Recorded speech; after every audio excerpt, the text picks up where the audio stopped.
Salut les flighters, aujourd'hui on se retrouve pour un nouveau format, un format inédit qu'on a déjà tous fait quand on était au collège ou au lycée, c'est-à-dire d'écrire sur une feuille de papier notre 11 de légende. Donc, aujourd'hui c'est un 11 des expatriés qu'on vous propose.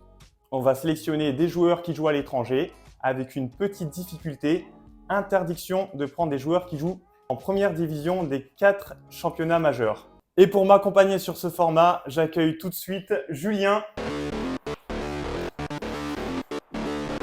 Salut Julien. Ça va? Ça va, nickel. Ça va. Et Thomas. Ça va? Prêt pour la compète? Ouais. Allez les coachs, on est parti. Là, ça se tape la bise. Ça tape la bise, là on est des vrais Ouais. coachs. On part aujourd'hui sur un 4-4-2, 4-4-2 à plat, deux milieux défensifs. Marcelino. Classique, voilà, deux ailiers, deux attaquants. En gardien, j'avais pensé à mettre un gardien ancien international, Hugo Lloris. Facile, mais non, on va partir sur un joueur qui est à jamais le premier, le parrain du Flight Football Club, Baptiste René. Joli. J'y La avais base. même pas pensé. En latéral droit, un ancien international, 18 matchs, Djibril Sidibé. C'est ça, c'est lui que tu avais pensé? Ouais. Seulement 31 ans, À EK Athènes, c'est ça? à UK Athènes. En défenseur central, donc une charnière à deux, classique. Bon, Eliakim Mangala, ancien national aussi. Deuxième défenseur central, Jairzinho Niamzi. Il joue en Russie, c'est ça? Il joue au Lokomotiv Alors, Moscou. franchement, j'aurais jamais fait cette charnière. T'as vu beaucoup de matchs de lui ces derniers temps? Non, Il a dû jouer 3 matchs ou même il pas. a joué quelques matchs, mais bon, après, c'est par rapport à ce qu'il a fait à Rennes, à Strasbourg. Ok, Très bien. original. Défenseur gauche, alors là, vous trouverez jamais, je pense pas que vous aurez le même que moi. C'est un joueur donc latéral, c'est pas seulement parce qu'il a joué à l'UD Ibiza. Ah, je l'ai. Je l'ai. Je l'ai. Il joue au Maccabi Haïfa. Oui, Il a exactement. pas fini. Et Pierre Cornu, Pierre Cornu. c'est ça, Mmh, Maccabi Pierre Haïfa. Cornu. Ailier droit, on passe sur l'aile. Un joueur qui a joué en Ligue 1, qui a joué en Première Ligue et qui joue aujourd'hui en Arabie Saoudite, encore jeune. Ah, Ah, je l'ai. 27 ans. on l'a. On te laisse Voilà. le dire, mais on l'a. Allez, Alan Saint-Maximin. Plante un peu. Il a marqué 4 buts cette saison.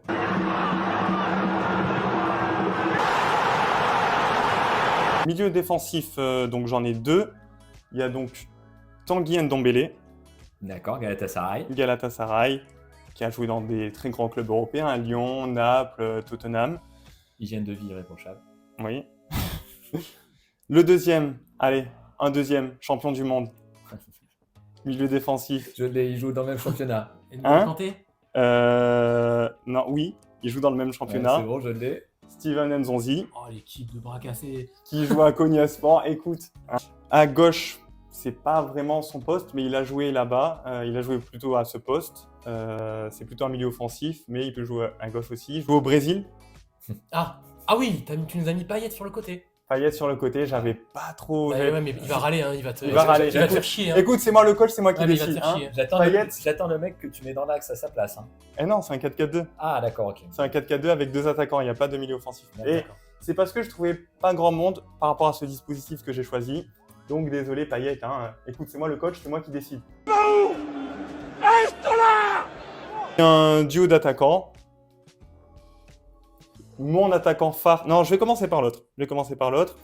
Un attaquant qui a 38 ans. C'est une légende dans son pays, dans son championnat. 16 buts. Légende dans 38 son ans. championnat. Ah, Gignac. Ah oui, Dédé j'ai- Gignac. Ouais. Tu reformes le duo de 2015. Exactement, 2014, voilà. 2015, Payet Gignac, qui Payet. peut régaler. distribuer des caviars à Gignac. Pourquoi C'est pas. un choix. C'est un choix. Et donc, mon attaquant phare, mon joueur phare, ok, il a fait un choix sportif qui est discutable. Il est parti en Arabie Saoudite. Le Nueve. KB Nueve, Ah, Karim j'ai cru que Benzema. t'allais Ouais, mais là, Gomis. là, t'as pas le droit. Lui, il Touche à ma sensibilité. Tu touches à ma sensibilité. joue plus depuis combien de temps? Bon, il a joué récemment. Il a Il a été. repris la compète. Ouais, Ouah, lui, il est cramé. Il hein. a fait la grève un peu quand même. il Ouais, est cramé, mais Bon, ouais, mon argument, c'était qu'à mon avis, s'il revient en Europe, je dis pas qu'il se balade, mais il y a quand même pas mal de clubs où il peut jouer. Voilà pour mon 11. Qu'est-ce que vous en pensez? Qu'est-ce que vous auriez changé? Moi, si je peux me permettre, bon, ta compo, je la trouve pas forcément très équilibrée. C'est un 4-4-2, normalement, tes ailiers, ça doit quand même faire beaucoup de travail défensif. Et là, avec Payet Saint-Maximin sur les côtés, mon pote, ça me paraît un peu déséquilibré. Puis je la trouve vieillissante aussi, ton équipe. Mm. Nzonzi, Mangala, Payet, Benzema. Ouais, ça fait beaucoup de trentenaires, je trouve. Ouais. Voilà, pour ma part. Je me suis basé sur l'expérience. Moi, je la trouve sans trop de prise de risque. Tu as pris les mecs connus. Voilà, niveau hygiène, Ndombele, Payet, Saint-Maximin, Nzonzi. Ça laisse un peu à désirer. Faudra que tu serres la vis. Mais... Écoute, j'ai un CV long comme le bras. Un quoi? Je suis prêt à recadrer les joueurs s'il le faut. Écoute, ça filera droit. Allez, on t'écoute. J'espère que tu vas éclater Harry. Non, franchement, ça va être un combat lourd. Moi déjà, j'ai pas choisi le même système. On va partir sur un 4-3-2-1, donc avec 2 meneurs de jeu derrière l'attaquant. Donc pour commencer, dans les cages, c'est un gardien un petit peu méconnu. Il s'appelle Jean Butez. Il joue à Antwerp, en Belgique. Et est-ce que vous savez pourquoi je l'ai choisi dans mon équipe? Champion de Belgique, expérience de la Ligue des Champions. Pas spécialement. Alors déjà, il est le gardien de la meilleure défense de Pro League. C'est aussi un gardien qu'on a annoncé ces derniers mois dans le viseur de l'AS Monaco et peut aspirer à jouer dans un meilleur club. Ok. Ouais, pas mal. J'avais aussi pensé à lui. Latéral droit, alors je vais pas vous cacher, c'est le poste pour lequel j'ai eu le plus de difficultés. J'ai choisi Léo Dubois. Oh, c'est pas vrai ça. Et oui, Parce que tu es fan de Lyon. voilà. Il joue à Başakşehir, 21 matchs, mais bon, c'est pas hyper convaincant. Je touche du bois pour toi. Hein. Ok. Premier défenseur central, il s'appelle Olivier Boscagli. C'est d'ailleurs mon capitaine. On l'a vu 8e de finaliste de la Ligue des Champions, cadre du PSV Eindhoven depuis maintenant 5 saisons, 26 ans, dans la force de l'âge. J'aimerais bien le revoir en Ligue 1, moi personnellement, il sera en fin de contrat dans un an. Donc voilà, Boscagli, axe gauche, relance propre, costaud dans les duels. Parfait. Parfait, on est d'accord, ok, ça va. Associé avec un joueur, Rudy Camacho. Est-ce que ça vous dit quelque chose? Non. Jamais entendu parler? Non. Il joue en MLS à Columbus Crew et il a gagné la MLS l'année dernière avec le club. Il est passé par Sedan, la Duchère, une carrière un peu atypique. Mais voilà, ça fait quelques années, il a joué à l'Impact Montréal, ça fait quelques années qu'il joue en MLS titulaire. C'est quoi un peu son profil? Bon dans les duels, bagarreur, D'accord. combatif, agressif, ouais, c'est Le stopper. Ouais, une charnière complémentaire. exactement un bon relanceur et un joueur un peu plus agressif. On passe à mon arrière-gauche, mes joueurs identiques. Pierre Cornu, mais je me doutais, c'était une possibilité qu'on ait une égalité sur le poste. Une progression linéaire, je trouve. Il était en D2 espagnol, là il joue mine de rien dans un championnat de première division, il joue la Ligue Europa Conférence. Il fait aussi un petit coup de projecteur sur lui pour reparler un petit peu de l'UD Ibiza, nos vidéos que vous pouvez regarder. 3 milieux de terrain, une sentinelle qui s'appelle Lucas Gournadoit, donc milieu défensif du Red Bull Salzbourg, arrivé l'été dernier en provenance de Saint-Etienne. Donc il fait une saison solide en Autriche. Il a joué la Ligue des Champions, il a joué contre l'Inter, il a fait des gros matchs en Ligue des Champions. 20 ans, donc un espoir du foot français qu'on pourrait, pareil, qu'il faut suivre et qu'on pourrait voir en équipe de France dans les prochaines années. Oui, c'est un joueur qui est amené par exemple à aller à Leipzig. Ça va bien avec la connexion entre les deux Pourquoi clubs. pas. On peut le retrouver là-bas. 2 milieux relayeurs devant Lucas Gournadoit. Alors, le premier, c'est un ancien niçois. Vous l'avez? Je l'ai. Je crois que je l'ai, ouais. Ah ouais? Allez, dites-moi. Quelles sont ses initiales pour voir si un peu tu l'as? VE. Moi, je dirais WC. Alors, il y en a un qui a raison. Ah, C'est Harry. Ouais. Effectivement, c'est Valentin et- Esseric, c'est qui joue ça. en Australie, c'est ça? Non, qui joue à Karagümrük. Ah oui, Alors, en Turquie. désolé les Turcs à qui on fait une petite dédicace. On a aussi fait un short de la Turquie sur le maillot, magnifique. Donc, je reprends. Valentin Esseric, effectivement, qui réalise une bonne saison individuellement. 6 buts, 6 passes décisives, mais dans un club en difficulté. Un créatif avec une bonne frappe aussi de. Ouais, de ouais, loin. bon tireur de coup de pied arrêté. C'est Ouais. c'est super pour un relais. Alors, on passe au troisième. Qui est Il doit pas être très. Alors là, j'ai pris une vraie tête brûlée. Wow. Il y en a beaucoup dans le football et il y en a eu dans le football français.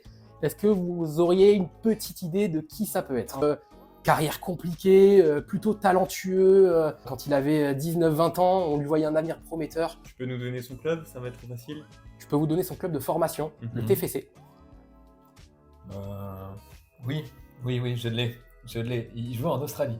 C'est exact. Vous l'avez compris. Et Zinedine Machache, ancien espoir du TFC, qui avait signé à l'OM. Ok. Je valide. Toujours un joueur qui a aussi qui peut se projeter et avec une grosse frappe de balle. Ouais, C'est intéressant pour ton schéma. Et donc, 2 meneurs de jeu qui sont, là encore, je sais qu'il a été dit, je sais que vous saviez que j'allais le mettre, mais je mets forcément mon dîme national, mon dîme Payet, parce que je suis désolé, mes premiers joueurs français à jouer au Brésil, numéro 10 au Brésil, ça s'achète pas. Et je l'associe avec un autre espoir du foot français. Il fait une grosse saison, il state beaucoup. Dans quel championnat? Alors, il joue dans une deuxième division du top 4. En deuxième division anglaise? Oui, Rutter? c'est ça. Tu lis dans mes pensées. Petit tour de magie, peut-être. Spoil.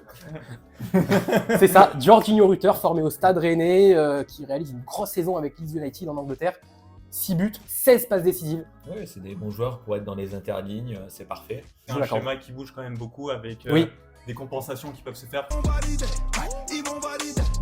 Et enfin, alors la petite surprise en attaque. Mais j'ai préféré prendre un profil un peu plus atypique, encore une fois. C'est pas un joueur qu'on a vu en équipe première, mais il est passé par les rangs du PSG. Vous collez là? Ouais, Vous ouais. collez. Ouais, on colle. Samuel Essande.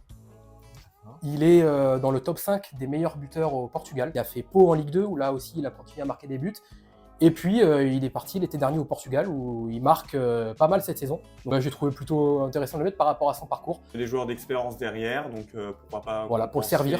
Oui. Ouais, si Dim il donne les ballons, Esric aussi, il peut enchaîner. Voilà, c'est plutôt un profil longiligne C'est parfait. dans le domaine aérien. Petit débrief, les gars, sur ma composition, je le rappelle, en 4-3-2-1. C'est peut-être sur le schéma, tu vois, le fait de ne pas avoir d'ailier, ça se fait beaucoup en ce moment. Je pense que ça peut pêcher un petit peu. Après, c'est vrai que tu seras hyper solide, ton équipe sera hyper solide au milieu. Il peut y avoir un petit peu des trous, ça peut être un gruyère sur les côtés. Moi, j'aime bien ton équipe.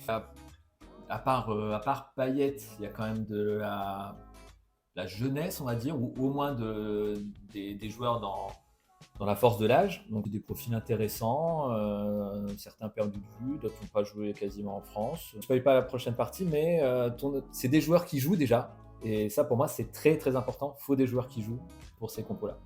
J'ai compris le tacle. Alors, vous êtes prêts pour ma compo, les gars? Bah, le meilleur pour la fin. Hein. Alors moi j'ai des joueurs qui évoluent en Asie, en Afrique et après en Europe. Aucun joueur qui joue en Arabie Saoudite parce que pour moi, soit les matchs ne sont pas d'un assez bon niveau ou ça joue pas suffisamment. Voilà, mon schéma, c'est un 4-3-3 avec 2 champions du monde. Et après, 11 Français. Français, waouh! Dans les buts, déjà, est-ce que vous avez une idée Il est parti très tôt à l'étranger et il y a eu l'un des meilleurs entraîneurs du monde comme coach. Ok, c'est bon, je l'ai. Tu l'as? Son coach, c'était Bielsa? C'était Bielsa, oui. C'est Ilan Meslier, gardien titulaire à Leeds. Un gardien installé qui joue jeune et qui peut permettre à mon équipe de jouer haut parce qu'il a un jeu de pied et bonne relance. Arrière droit. Alors, il est, Ok. il est champion du monde. En 2018. En 2018, il est passé par Lille, par Monaco. Voilà, Djibril Sidibé, 18 matchs cette saison. Il sait se projeter. Et je me dis aussi, c'est un joueur, si j'ai par exemple un petit pépin, je peux le faire jouer arrière gauche. Je le prends aussi pour C'est un ça. joueur fiable. Et arrière gauche. Il est passé par la Oudé Ibiza. Oh, on a le même. C'est le triplé. 100%. Pierre Cornu. Alors là, vous trouverez jamais, je pense pas que vous aurez le même que moi. C'est Pierre Cornu, Pierre Cornu. c'est ça. Défense centrale, un gaucher, un droitier, un jeune, un moins jeune. On va faire par le moins surprenant que vous avez déjà cité. Boskagli, voilà, PSV, solide, 36 matchs cette saison, 11 matchs de Coupe d'Europe. Voilà. Et le deuxième défenseur central, qui joue en Australie, 35 ans, expérience. Oui. Je sais, je l'ai. DDS. DDS, oui. Tu l'as pas du coup? Non. Damien Da Silva, l'ancien joueur de Caen et de l'Olympique Lyonnais. Déjà 21 matchs là-bas en Australie. Il garde le rythme. Moi, je l'ai plutôt toujours trouvé fiable en France. Bon, Lyon, c'était un contexte un peu compliqué. Ouais. Il a été critiqué, pour moi, pas forcément à juste titre. À Rennes, c'était bien. À Rennes, c'était bien aussi. Ouais. En plus, c'est plutôt complémentaire avec Boskagli. Ma sentinelle dans mon 4-3-3, c'est un champion du monde. Ah, Le même que moi. Le Ok, même donc que tu es- toi, donc Nzonzi, qui après son expérience au Qatar, voilà, rebondit en Turquie, a joué déjà 25 matchs cette saison, Ah, donc il joue. il joue quand même. Donc Mm. voilà, il m'a amené à descendre en défense centrale pour Mm. la construction du jeu avec les latéraux qui montent. Il jouerait au Qatar, j'aurais peut-être pas pris, mais là en Turquie où il enchaîne les matchs, championnat turc, ça va quand même encore. Un championnat rugueux avec de l'intensité. Ouais. Mon premier relayeur. Un champion du monde. Non, c'est pas un champion du monde. Il y en a Il pas joue en Australie. Zinedine Machache. Lui, c'est mon petit pari niveau comportement. Voilà. Je prends les risques. Ouais, il faut avoir de la poigne encore une fois là. Ouais, c'est ça. Mon deuxième relayeur, qui est encore jeune, il a 29 ans, qui a quand même, au final, pas mal bourlingué en Ligue 1. Une bonne frappe de balle. Je crois que j'ai compris. Il était formé à Lens. Oui. Puis après, il est passé par Nice, notamment, Nantes. Mm. Puis il vient de rebondir en Italie, à Parme. Est-ce que vous l'avez? Tu l'as, Harry. Hein. Oui, Cette fois, tu l'as. oui. Allez, je te VC. laisse Enfin, finir. WC. WC, tu vas où t'allais? La saison sera longue. C'est William Cyprien, voilà, qui est arrivé il y a quelques mois à Parme. Il a déjà planté 2 buts, leader de la Série B. Donc il se relance plutôt bien dans un club assez attractif. Qui avait vraiment un très haut niveau à Nice, vraiment pas loin de l'équipe de France même à un moment donné. Ouais. Et on regrette qu'il ait eu cette blessure des ligaments croisés parce que ça a clairement freiné sa progression. Donc, C'est pas mal Parme, par exemple, c'est pas mal. Enfin, écoute, Très belle je ville, connais hein. pas, je connais pas. Moi non plus. à découvrir. À découvrir. Ensuite, donc mes ailiers, un peu comme Thomas, c'est pas forcément des ailiers, c'est des joueurs qui repiqueront dans l'axe. Le premier, a déjà été cité par l'un de vous, Rutter, voilà, qui a déjà planté 6 buts. Dans mon équipe, c'est celui qui apportera dans mon trio d'attaque la vitesse, À la percussion, ouais. la percussion, voilà. Parce que la touche technique, ça sera un joueur que vous n'avez pas cité, qui a joué 14 matchs cette saison d'Europa League, 14 matchs de Europa League. qui a planté 3 buts. Donne-nous un petit indice. Un joueur technique. Je crois que j'ai hésité avec lui, je l'ai. Il a notamment un peu performé dans une grosse équipe d'Europe récemment. C'est possible. J'ai hésité à le mettre, mais il rentrait pas dans ma composition. Il joue à Karabag. Et ouais, je lui ai pas trouvé la place. Il J'ai joue à hésité. Karabag, Abdella Zoubir. Il fait aussi Ouais. des bonnes performances en Europe. Donc Très bon contre Leverkusen. voilà. Moi, je valide. J'ai hésité avec lui. Et mon attaquant, là il y a de l'expérience et il joue en Afrique. Gros club africain. Allez-y, jouez chez vous, on vous laisse quelques secondes.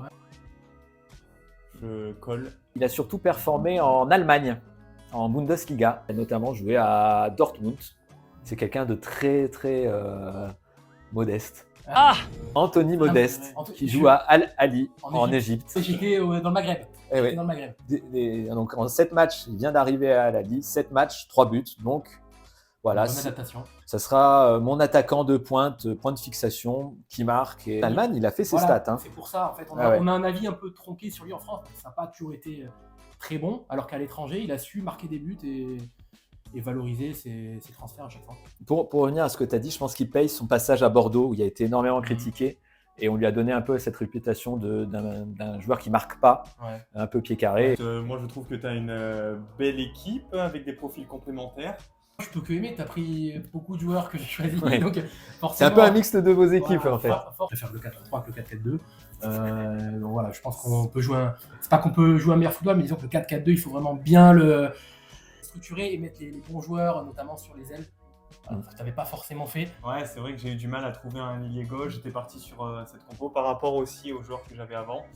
Mais c'est pas à toi de l'expliquer. Mais oui, C'est pas que des noms clinquants, mais je me dis que ça fera le taf. Bon ben voilà, vous avez découvert nos 3-11. On vous a donné les joueurs qu'on mettrait à chaque poste. Dites-nous en commentaire ce que vous en avez pensé. Quels joueurs vous auriez aimé prendre dans chaque équipe? Quels joueurs on aurait potentiellement oublié?